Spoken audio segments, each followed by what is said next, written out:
Hello વિદ્યાર્થી મિત્રો, હું તમારું માનવ ક્લાસીસમાં ફરી હાર્દિક સ્વાગત કરું છું. તો આપણે આઈડિયલ સભાપતિનો ધોરણ 6 સામાજિક વિજ્ઞાનનો 17મો પાઠ લાવી રહ્યા છીએ, જીવન નિર્વાહ. તો ફટાફટ આપણી ચેનલને લાઇક એન્ડ સબસ્ક્રાઇબ કરી દો, તેથી અમારા દરેક વિડીયો તમને મળતા રહે. તો ચાલો આપણે વિકલ્પનું સોલ્યુશન કરીએ. એનું ક્યાંના લોકો સૌથી ઓછી સુવિધાઓનો ઉપયોગ કરે છે? તો કે ગામડા. શહેરમાં રોજગારી મેળવવા માટે લોકો ક્યાંથી નાવે છે? તો કે આપેલ તમામ, તો કે પાસેના ગામથી, અન્ય રાજ્યથી અને અન્ય શહેરથી. પછી છે ગામના લોકો નીચેના પૈકી કયું કામ વધારે કરતા જોવા મળે છે? તો કે ખેતી. વરસાદના આધારે થતા પાકની ખેતીમાં ખેડ અને રોપણી કયા સમયે થતી હશે? તો કે જૂન અને જુલાઈ. ગામડાના લોકો માટે સૌથી મહત્વનું જીવન નિર્વાહનું સાધન કયું છે? તો કે ખેતી. પછી છે આપેલ પૈકી કયું કામ ચોમાસામાં જોખમકારક છે? તો કે દરિયો ખેડવો. પછી છે દરિયા કિનારે માછીમારના વ્યવસાય કરતા લોકો માટે નીચેનામાંથી કઈ બાબત ખોટી છે? તો કે આ વ્યવસાયમાં બારેમાસ આવક મળે છે. પછી છે 24 કલાક કામ કરતા એકમમાં કેટલી પાળીમાં કામ થાય છે? તો કે 3 પાળીમાં. હવે નીચે આપણે એની ખાલી જગ્યા જોઈએ. પહેલી ખાલી જગ્યા છે ગામડાના મોટે ભાગે સૌ ખાલી જગ્યા કામ સાથે જોડાયેલા, તો કે ખેતી. પછી છે બીજી ખાલી જગ્યા અને વિવિધતા વચ્ચે અનોખી એકતા ધરાવતો દેશ છે? તો કે ભારત. ભારતમાં ખાલી જગ્યા કરતા વધુ શહેરો છે. કેટલા શહેરો કરતા વધુ? તો કે 5 છે. ભારતના નાના મોટા ખાલી જગ્યા જેટલા નગર છે. કેટલા? તો કે 2700. ખેડૂતો પોતાનું ઉત્પાદન નજીકના ખાલી જગ્યામાં વેચીને પૈસા મેળવે છે. શહેરો. ઔદ્યોગિક રોજગારી ખાલી જગ્યામાં વધુ મળી રહે છે? તો કે શહેરમાં. પછી આ બાજુ ખરા ખોટા છે, જોઈએ આપણે.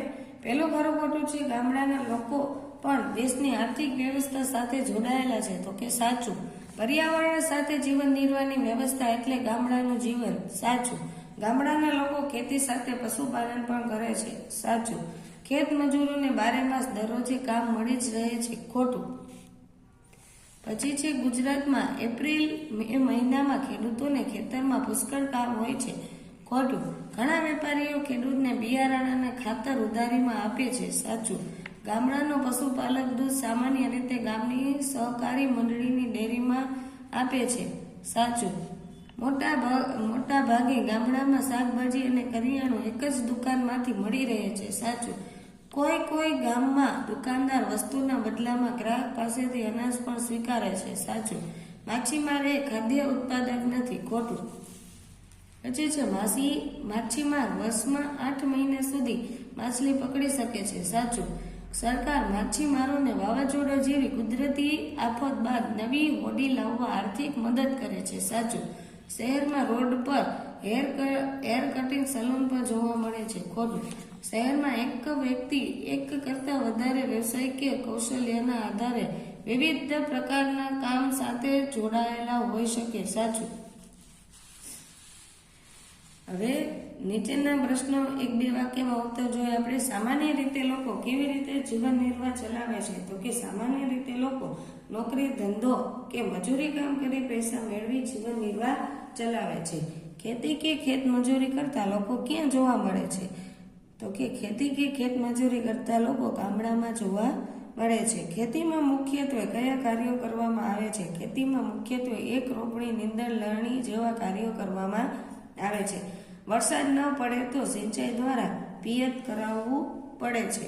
પછી છે ચોથો પ્રશ્ન, ખેત મજૂરોને મુખ્યત્વે કઈ ઋતુમાં વધુ કામ મળી રહે છે? તો કે ખેત મજૂરોને મુખ્યત્વે મે થી ડિસેમ્બર સુધી કામ મળી રહે છે. ખેડૂત ખેતી માટે બજારમાંથી શું લાવે છે? તો કે બિયારણ અને ખાતર.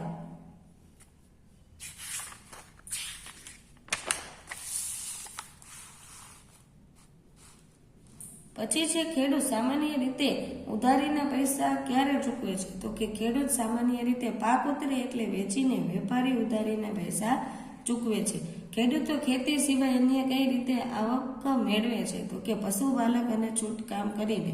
કઈ કુદરતી આફતને લીધે માછીમારોને આર્થિક નુકસાન થાય છે? સુનામી જેવી કુદરતી આફતને લીધે માછીમારોને આર્થિક નુકસાન થાય છે. રોડ ઉપર કયા રોજગાર કરતા વ્યક્તિ જોવા મળે છે? તો કે શાકભાજીની લારી, ફૂલની દુકાન, સાયકલ પંચરની દુકાન, બૂટ પાલિશની કેબિન, સોડા શરબતની દુકાન, વિવિધ વસ્તુઓ વેચતા ફેરિયા વગેરે જોવા મળે છે. કયા લોકો હરતા ફરતા કામ કરે છે? તો કે ગાડીનો કાચ સાફ કરનાર, સાયકલ પર સફાઈ સાધનો વેચનાર, પાણી વેચનાર જેવા હરતા ફરતા કામ કરે છે.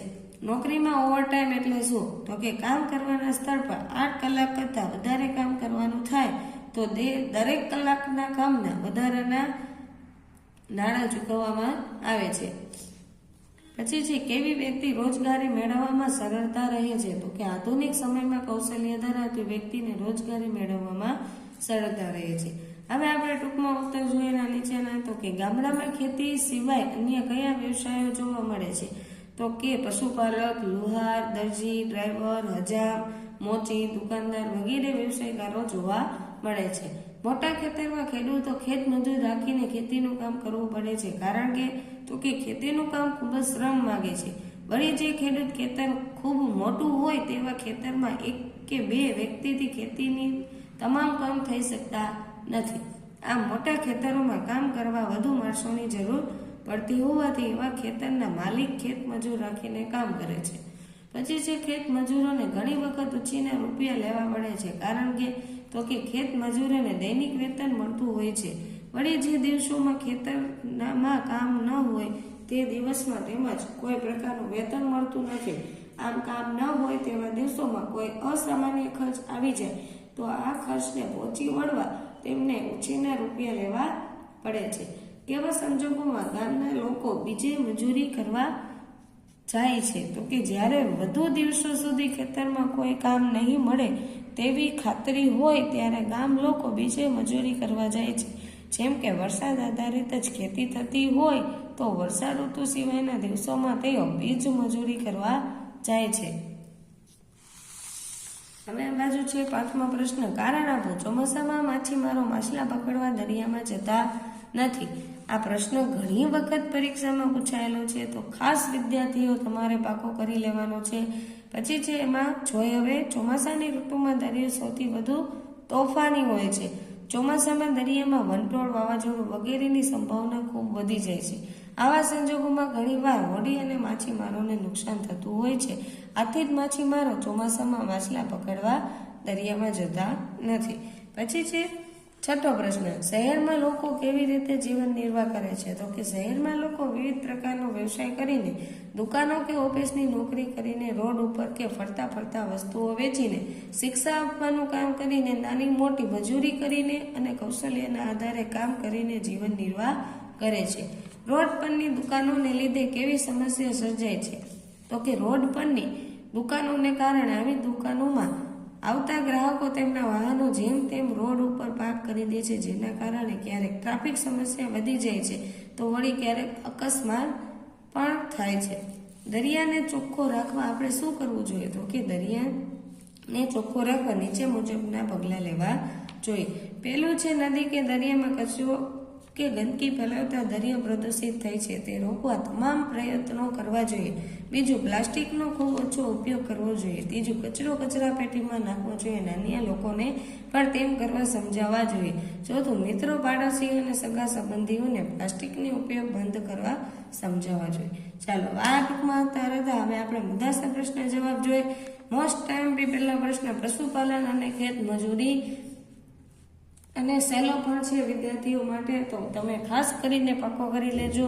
તો પહેલા આપણે જોઈએ ગ્રામ્ય જીવનમાં ખેતીની સાથે પશુપાલન સંકળાયેલું છે.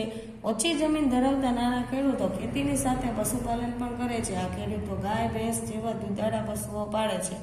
તેઓ ગામની સહકારી મંડળીમાં દૂધ વેચે છે. તેની આવકથી બિન ખેતીઓના સમયમાં તેઓ ગુજરાન ચલાવે છે. ગ્રામીણ કુટુંબોમાં કેટલાય લોકો એવા છે કે જેમની પાસે જમીન નથી, તેઓ મોટા ખેતરમાં ખેત મજૂર તરીકે કાર્ય કરે છે. આવા લોકો ખેતરમાં વાવણી, કાપણી, લણણી, નિંદામણ જેવા મજૂરીના કામ કરે છે. ખેત મજૂરોને વર્ષના અમુક મહિના જ કામ મળે છે. બાકીનો સમય તેમને બેકાર બેસી રહેવું પડે છે. આ બેકારીના સમયમાં કામની શોધમાં ક્યારેક તેઓ સ્થળાંતર પણ કરે છે. હવે નીચે ગ્રામ્ય જીવન નિર્વાહ છે. પહેલા જોઈ ગામડાના લોકો વિવિધ રીતે આર્થિક વ્યવસાય સાથે જોડાયેલા હોય છે.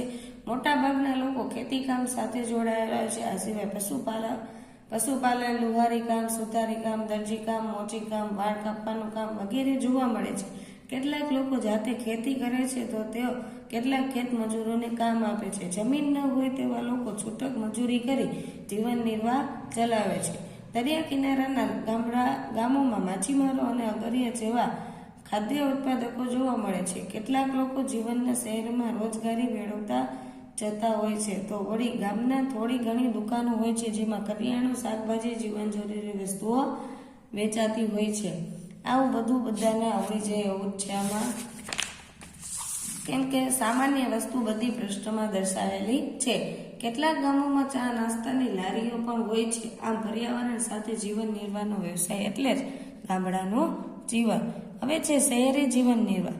શહેરોમાં વિવિધ ઉદ્યોગો અને વ્યવસાયો ચાલતા હોય છે. ત્યાં નોકરી કરતા લોકો વધુ હોય છે તથા મદદગારો, વ્યવસાયકારો, દુકાનદારો વગેરે પણ સેવા દ્વારા રોજગારી મેળવતા હોય છે. નોકરી કરતા લોકો નિશ્ચિત અને નિયમિત આવક મેળવતા હોવાથી સારું જીવન જીવે છે. વ્યવસાયકારો પણ ગામડાની સરખામણીમાં વધુ આવક મેળવે છે. કેટલાક લોકો ખાદ્ય વસ્તુઓ બનાવવાનો વ્યવસાય કરે છે. વળી જે તે વસ્તુઓને યોગ્ય સ્થળે પહોંચાડવા વાહન વ્યવહારની પણ જરૂર પડે છે. વળી વેચાણ માટે સેલ્સમેન પણ હોય છે. આમ શહેરમાં વ્યવસાયની વધુ તકો અને વધુ આવક રહેતા ત્યાંના લોકોની જીવનશૈલી ગ્રામ્ય જીવનશૈલી કરતાં ઉચ્ચ કક્ષાની જોવા મળે છે. હવે છે ટૂંક નોંધ લખો શહેરમાં છૂટક રોજગારી.